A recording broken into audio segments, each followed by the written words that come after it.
সর্বনাশা পদ্মা নদী। কুলহারা এই নদীকে কেন্দ্র করে গড়ে উঠেছে বাংলাদেশের ইতিহাস, সাহিত্য, গান আর মানুষের জীবন কথা। আব্দুল আলিমের কণ্ঠে ধ্বনিত সেই শাশ্বত প্রশ্ন, সর্বনাশা পদ্মা নদী, তোর কাছেই শুধাই, বল আমারে তোর কিরে আর কুল কিনারা নাই। এই কথাগুলো যেন আজও পদ্মার পাড়ে মানুষদের বুকের হাহাকার করে বাজে। পদ্মা শুধু একটি নদীর নাম নয়, এটি ভাঙন আর গড়নের মহাকাব্য।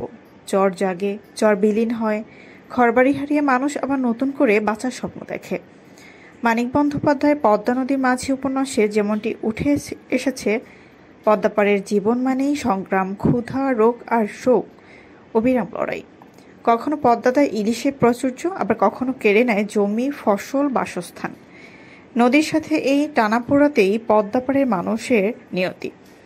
কবিগুরু রবীন্দ্রনাথ এই নদীকে দেখেছিলেন নিঃস্বর্গের এক আশ্চর্য পাঠশালা হিসেবে। নজরুল দেখেছিলেন প্রমত্ত যৌবনের প্রতীক। আব্দুল আলিম, নীলা হামিদ, ফেরদৌসী রহমান, অসংখ্য শিল্পী তাদের সুরে গেয়েছেন পদ্মার সৌন্দর্য, পদ্মার বেদনা, আর সেই পদ্মার বুকের উপর দাঁড়িয়ে গেছে স্বপ্নের পদ্মা সেতু। উন্নয়ন ও অগ্রাধিকার প্রতীক হয়ে ওঠা এই সেতু নতুন সম্ভাবনার দিগন্ত উন্মোচন করেছে।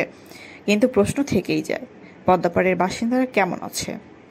হ্যাঁ, পদ্মাপাড়ের মানুষের জীবন এখনও ভাঙা গড়ার খেলা। কারো ঘরে খুশির আলো জ্বলে, আবার কারো চোখে অশ্রু। তবু এই নদীকে ঘিরেই তাদের বেঁচে থাকা, তাদের গান, তাদের গল্প।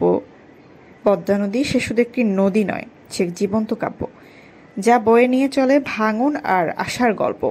পদ্মাপাড়ের মানুষের নিরন্তর সংগ্রামের ইতিহাস।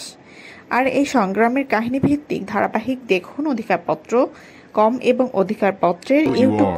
There is no shore. Hoping to cross the river, I quickly set off in the morning. My day has passed, but I still can't find a shore. Oh, Padma, I see your storm. I tremble in fear. Don't kill me with your destructive storm. 6 sailors are beating my broken boat. I am shaking my head. How can I cross the river? But the question remains. How are the people living on the banks of the Padma? Yet the question remains.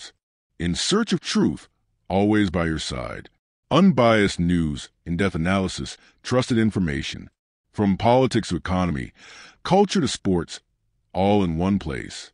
Visit AutoCarpenter.com today, because the right to news belongs to everyone.